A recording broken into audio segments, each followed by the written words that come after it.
اور ہم ہی نے زمین میں تمہارا ٹھکانہ بنایا اور اس میں تمہارے لیے اسباب معیشت پیدا کیے مگر تم کم ہی شکر کرتے ہو۔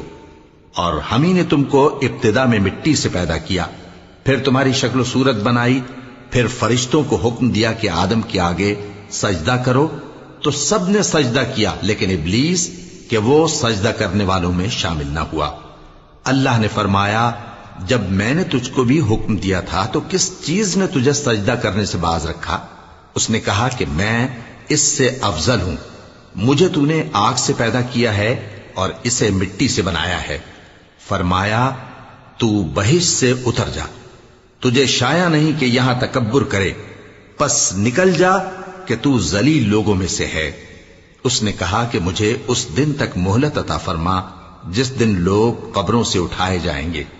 فرمایا اچھا، تجھ کو مہلت دی جاتی ہے۔